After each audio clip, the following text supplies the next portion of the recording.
Welcome back to the channel where today I am doing my best current World 11 of over 30s. Yes, you heard it right. Please do smash the like button and please do subscribe to the channel if you haven't already, and comment down below your thoughts on my team and your team. This is going to get interesting. I really enjoy doing these kind of videos and hopefully you guys do as well. So please comment down below anything else you'd like to see. Let's get straight into it. This is going to be good. I love doing these. This is kind of like, I don't know about you guys, I used to do stuff like this as a kid at school in the back of my English books. And this is probably, well, I didn't do too well, really, in my English, but I used to write down teams like World 11s and battle them out, and this is what we're doing today. That's why I thought we'd throw it back, do something a little bit different on the channel. Hopefully, we'll do more of these kind of style videos going forward. But let's start off in goal. For me, now this is where I really got confused and really had to think, because the thing is with goalkeepers, some of the best are always over 30. I'm going to go right now for David Raya. Yeah, you heard me right. And to be honest, I didn't even realise he was over 30 until I did my research into this video. I'm going to go for David Raya in goal. Arguably, in my opinion, probably the best goalkeeper. There's an argument for him on the planet right now. I think the form he's showing has been absolutely ridiculous. Genuinely out of this world. 8 clean sheets currently in the Premier League this season, which is just, when you step back and think about it, that as a whole, as a stat, is absolutely crazy. But what I love about him is how confident he is as a goalkeeper, whether it's his distribution, his ball collecting, that's a thing for me, and his shot stopping. Obviously, the weekend we saw a great save against Ollie Watkins when he went clean through. And it's just so many moments, and you can think of so many times where he's kept Arsenal in games. He's absolutely incredible. So let's move on to the rest of the team then. Right back, I'm going for João Cancelo. Now, this is a player that I still think is incredible. Now, obviously, he's playing out in Saudi Arabia, but he's still in and around the Portuguese squad. And I think he's a player that I think is criminally underrated as a whole when we look back at his career. I think he's another player that has a bit of an asterisk next to him. When we look at the point, we were discussing that he was the best right back or even left back on the planet. There was about a season and a half where the guy was absolutely unstoppable. And what happens when you disagree with Pep and when you don't get along with Pep or something goes on, Pep gets rid of you. And for some reason, your legacy just like drops off the face of the earth. Everyone forgets how good a player you were. He went on to play for Bayern Munich, Manchester City. He was incredible at Juve as well. Incredible at Man City. He's an incredible player, and he still is. I still think he's so good. And I just genuinely think he's kind of got like the Joe Hart treatment when you fall out with Pep Guardiola and it kind of ruins your career and everyone looks back and thinks, oh, he wasn't actually that great, was he? Well, he was. Literally, in his pomp, he was the best player on the planet, and I still think he's, sorry, the best fullback on the planet, not best player. I still think he's a great player, so I've got Cancelo in at right back. Now, the centre-back partnership, this is another one where we could have so many different centre-backs, but I'm going for Marquinhos and Virgil van Dijk. Yes, Virgil van Dijk has had a little bit of a drop-off this season, has had a poor season, but I don't think he's anywhere near as bad as everyone's suggesting. So that is my centre-back partnership. Marquinhos, who we see whenever he doesn't play for PSG, the drop-off is incredible. Him and William Pacho, the two of them, I love their little duo that they've got going, their little partnership. I've always been a fan of Marquinhos. Chips in with the goals, great distribution. And you can just tell he's a leader. The respect he kind of carries on the pitch is incredible. And you can kind of use the same description for Virgil van Dijk, but obviously we all know about Virgil van Dijk, so I don't really need to go into too much details about him. Everyone knows just how good he is. Let's be honest, we all do, don't we? We all know what you're going to get from him. So then onto the left-back situation. I'm going to go for a guy who's had a bit of a resurgence in form, which is crazy to think considering their season so far. I'm going for Andy Robertson. I think Andy Robertson has been brilliant. We've kind of seen him really step up this season, kind of go back to not back to the levels he was showing before, but improvement-wise, has been incredible. This is a player who was kind of pushed away. Kirkes was going to come in and make that position his own, but he's kind of come back to the levels. He's kind of had to adapt his game quite a lot. He's not as the marauding fullback that he was at times, especially in that kind of that Klopp era, which was just crazy. Him and Trent were just ridiculous. And I think he was kind of very underrated because everyone always Trent got the headlines, didn't he? Let's be honest, because Trent was the more exciting, the more flamboyant, the player that you'd want to go and watch. Whereas Robertson was still great. Absolutely great, but just probably not as sexy as a footballer the way he played and things. But Robertson, that's my back four. I think that's a really solid back four. Now the midfield three, this is another one where I could chop and change and move. But I'm going to go for Frank Anguissa. Now Anguissa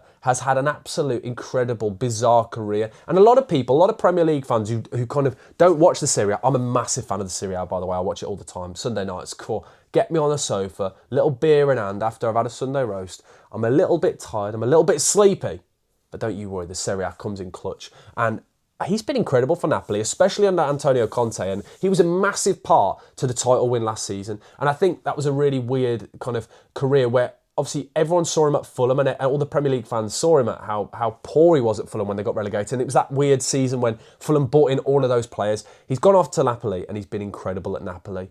Absolutely colossal in the midfield. But the thing is, the English media will talk about your likes of Billy Gilmore's, your McTominay's, your De Bruyne's, but Anguissa has been a big part of that. And again, huge integral player this season in their kind of title charge again. They're in and around it. Them, AC, Inter, all right at the top of the league this season. It's quite a really exciting title race. But I really like Anguissa. Chips in with goals as well. I just really like him. And I think he's kind of frowned upon by Premier League fans because of that Fulham run, but he's a really technically gifted footballer, breaks at play really well and moves it on. He will not get the headlines like you like some McTominay, but he's still a great player. So I'm going for Anguissa as my holding. Then, alongside him, Joshua Kimmich. Don't even need to say too much more. Everyone knows just how good that player is. Joshua Kimmich, for me, will kind of be looked back on similar to like Philipp Lahm kind of levels for Bayern Munich, but I just think he doesn't seem to get the plaudits. I don't understand why. I don't understand why he isn't looked at as one of the best midfielders. And when this is the reason why I compare it to Philipp Lahm. Not just the situation, the fact that he plays for Bayern Munich, the fact that he's played as a right back as well so much, and he's just so incredible on the ball. You know what you're going to get from him. And there's a reason why he has been a staple, main man for Bayern Munich. Will never steal the headlines, but he's always in the squad, no matter what manager's been there. Always huge for them, and I love him. So good on the ball, so technically gifted. Just a class act. Absolutely incredible. So we've got Joshua Kimmich. And then there's my little creative spark in that midfield three. I've got Bruno Fernandes.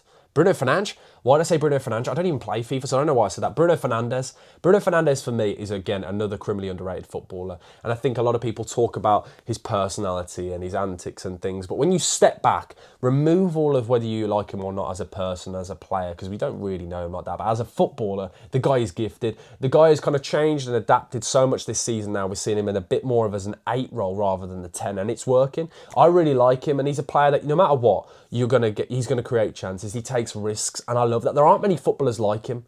I think he's brilliant. And if you look at the numbers he's provided over the last few seasons, it's out of this world. It's genuinely incredible. So yeah, that's my midfield three. I think so far, I'm building a really nice balanced side. I really like that midfield. That midfield three for me is really, really nice. Now onto the front three. Now this is where it got a little bit more interesting. Now the right wing position.